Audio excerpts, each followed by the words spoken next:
દિલ્હીમાં ભારે વરસાદ બાદ ધૌલા કુઆનમાં ટ્રાફિક જામ થયો।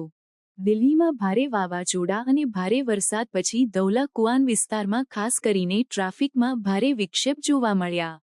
ભારતીય મેટોરોલોજીકલ વિભાગ આઈએમડી અનુસાર શહેરમાં રાત્રે 11:30 વાગ્યાથી સવારે 5:30 વાગ્યા સુધીમાં 81.2 મીમી વરસાદ થયો હતો, જેમાં 82 કિલોમીટર કલાકની ઝડપે પવન પણ આવ્યો હતો।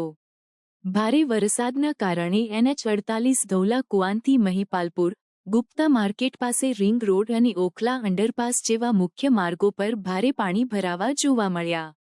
આ પરિસ્થિતિએ ટ્રાફિકમાં ભારે અવરોધો ઊભા કર્યા, જેના કારણે દૈનિક મુસાફરો અને એરપોર્ટ તરફ જતા મુસાફરોને મુશ્કેલીનો સામનો કરવો પડ્યો।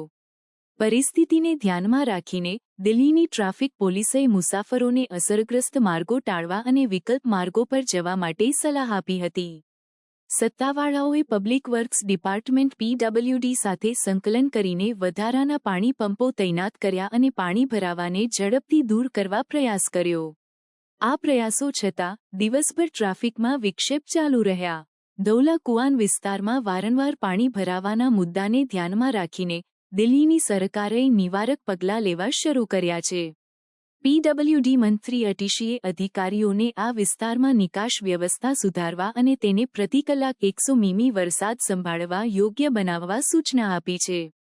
આ પહેલનો ઉદ્દેશ ભવિષ્યમાં આવી વિક્ષેપો અટકાવવાનો અને દિલ્હીની પાયાની સુવિધાઓને તીવ્ર હવામાન પરિસ્થિતિઓ સામે મજબૂત બનાવવાનો છે।